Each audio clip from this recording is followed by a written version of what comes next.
ये हैं IPS officer Shivangi Goyal, जो कि 2022 बैच की आईपीएस ऑफिसर हैं। इनकी ऑल इंडिया रैंकिंग थी 177, जिसके बाद ये काफ़ी चर्चा में थी। इनके इंटरव्यूज़ हर जगह वायरल थे। हर मीडिया संस्थान ने इनके बारे में इंटरव्यू किया था, इनकी सक्सेस स्टोरी बताई थी।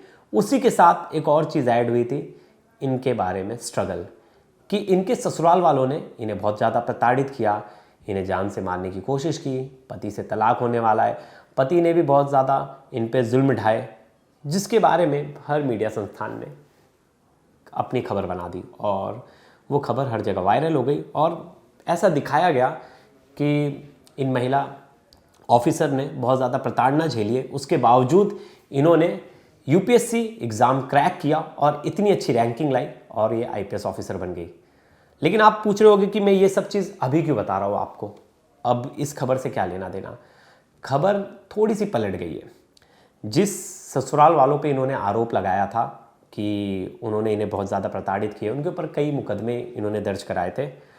अब उसी केस में चीफ जस्टिस ऑफ इंडिया उन्होंने एक अहम फैसला दिया है। वह अहम फैसला बड़ा ही कह सकते हैं कि अब चर्चा का विषय है। उस फैसले पे इन्होंने जो फर्जी मुकदमा करवाया था अपने ससुराल वालों पर, अब उस पर सीजीआई जो चीफ जस्टिस ऑफ इंडिया हैं बीआर गवई जी, उन्होंने कहा है कि आपको माफ़ी मांगनी पड़ेगी अपने सोशल मीडिया प्लेटफॉर्म पर, और एक इंग्लिश मीडिया संस्थान पर और एक हिंदी मीडिया संस्थान, दोनों जगहों पर आपको अपना माफ़ीनामा है वो प्रिंट कराना पड़ेगा।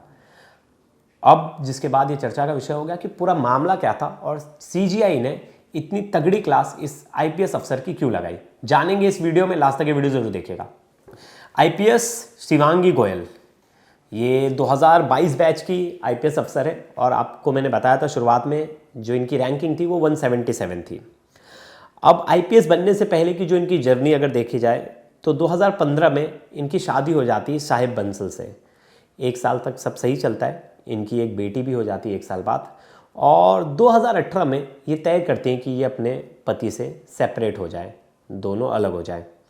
अब अलग होने की प्रक्रिया शुरू होती है। इसी बीच इन्होंने 15 केसेस अपने ससुराल वालों पे करवा दिए, जिसमें से 6 जो केस थे वो बड़े ही सीरियस एलिगेशन थे। पहला था सेक्शन 498 आईपीसी के तहत, जिसमें क्रुएलिटी आती है। Section 307 IPC attempt to murder, फिर सेक्शन 376 आईपीसी जिसमें रेप कहा गया है, section 406 IPC criminal breach of trust यानी भरोसा तोड़ना, और डोमेस्टिक वायलेंस एक्ट में 3 और मुकदमे दर्ज कराती है। इतने ज़्यादा मुकदमे, उन मुकदमे में होता क्या है कि जो इनके हस्बैंड है, जिनका नाम मैंने आपको शुरुआत में ही बताया साहिब बंसल, वो 109 दिन जेल में रहते हैं। वहीं इनके जो ससुर जी है वो 103 दिन जेल में रहते हैं। दहेज और इन तरह के जो डोमेस्टिक वायलेंस और अटेम्प्ट टू मर्डर, इस तरह के केसेस जो थे, इसमें बेल मिलना बड़ा ही मुश्किल होता है। अब इनका डिवोर्स का मामला था और वो डिवोर्स का मामला आता है सीजीआई के सामने। सीजीआई की बेंच बीआर गवई जी और उनके साथ जस्टिस एजी मसीहा जो है वो इस बेंच को नेतृत्व कर रहे थे। अब जब ये मामला सामने आया तो सीजीआई ने बड़ी फटकार लगाई है। पहले तो इनको कहा है कि आपने जो मुकदमे करवाए हैं उन्हें हम अभी ख़त्म करते हैं और आपको माफ़ी मांगनी पड़ेगी सार्वजनिक तौर पे। सार्वजनिक तौर पे यानी आपको एक इंग्लिश मीडिया प्रिंट मीडिया में और एक हिंदी प्रिंट मीडिया में, जो नेशनल मीडिया हो, उसमें आपको माफ़ीनामा देना होगा। और कंडीशनल ऐसा नहीं होना चाहिए कि कुछ उसमें अपने हिसाब से, उन्होंने एक फॉर्मेट भी सेट कर दिया कि इसी फॉर्मेट में आपको माफ़ीनामा देना है, माफ़ी मांगनी है, और अपने social media pages, Facebook, Twitter, Instagram, YouTube, हर जगह उस माफ़ीनामे को डालना है। क्योंकि आपको पता होगा जैसे ही ये 2022 में आईपीएस ऑफिसर ये बन गई थी तो इन्होंने तमाम मीडिया चैनल्स को इंटरव्यू दिया था, जिसमें इन्होंने अपने ससुराल वालों पे बड़े संगीन आरोप लगाए थे। इन्होंने कहा था कि मेरे घर वाले, मेरे ससुराल वाले मुझे बहुत ज़्यादा प्रताड़ित कर रहे थे, जिसकी वजह से मैं उस प्रताड़ना से बाहर निकली और अपनी मेहनत के दम पर मैं आईपीएस ऑफिसर बन गई। तो कोर्ट ने भी माना आपने मेहनत की होगी आईपीएस ऑफिसर बनने के लिए, लेकिन आपका ये जो तथ्य है उसके लिए आपके पास कोई एविडेंस नहीं है और कहीं से भी ये पता नहीं चलता कि आपके परिवार वालों ने, मतलब आपके पति ने, आपके ससुराल वालों ने आपको प्रताड़ित किया हो। इसके कोई सबूत नहीं मिलते। जिसके बाद कोर्ट ने अपने ऑर्डर में ये मेंशन किया है कि आने वाले समय में अपने पावर का आप मिसयूज करके इन्हें वापस किसी तीसरे आदमी से नहीं फंसा सकती, आप इन्हें वापस से परेशान नहीं कर सकती। जो ससुराल वाले उनको पूरा प्रोटेक्शन मिलना चाहिए। वहीं दूसरी तरफ कोर्ट ने ये भी कहा है कि इस तरह केसेस में जो ये इतने सारे सेक्शंस और ये सब चीज़ें लगा दिए जाते हैं तुरंत दहेज के केस में, तो दहेज के केस में 2 साल में बोला 2 महीने तक इन्वेस्टिगेशन हो, प्रॉपर इन्वेस्टिगेशन हो, उसी के बाद अरेस्टिंग हो।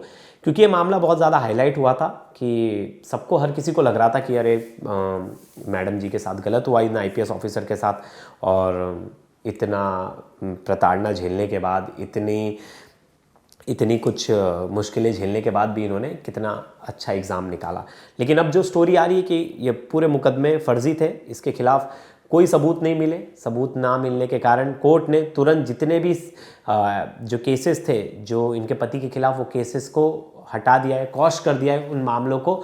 और यहाँ तक ये भी कहा है कि पति को मेंटेनेंस देने की ज़रूरत नहीं है, और क्योंकि डिवोर्स का केस था तो उसमें मेंटेनेंस भी बनता था, मेंटेनेंस देने की भी पति को ज़रूरत नहीं है, जो कोर्ट ऑर्डर में लिखा था। उसके साथ ये भी लिखा था ऑर्डर में कि इन्होंने जो जेल में जो सज़ा काटी है उसका कोई भुगतान नहीं हो सकता, लेकिन अब जितना बन सकता है, मतलब जो चीज़ें उन्होंने झेली है सामाजिक तौर पर, जो उन्होंने बहिष्कार झेला है जिसकी वजह से इनका नाम खराब हुआ है, कहीं ना कहीं वो थोड़ा सा जो हार्म हुआ है उसे कहीं ना कहीं एक तरह से आप कह लीजिए कंपनसेट किया जा सकता है।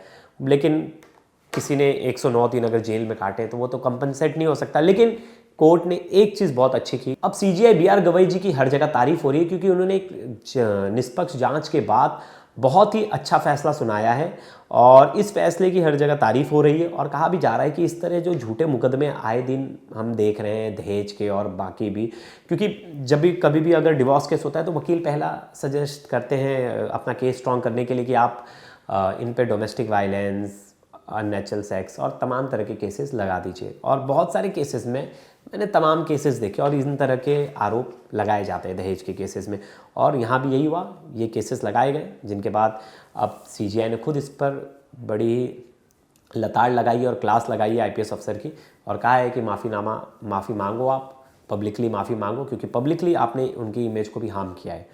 तो दोस्तों ये थी जजमेंट CGI की, और इस जजमेंट के बाद अब लोग हर तरफ इनकी चर्चा कर रहे हैं। और इस पर दोस्तों आपकी क्या राय है, आप भी ढेर सारे कमेंट्स कीजिएगा, मैं वेट करूंगा। अगली वीडियो में और ज़्यादा डिटेल में मैं जजमेंट कॉपी लेके बैठूंगा, और उसमें से जजमेंट में से मैं पॉइंट्स हम पढ़ेंगे और उस पर डिस्कस करेंगे। तो दोस्तों ये वीडियो कैसी लगी ज़रूर बताइएगा। धन्यवाद।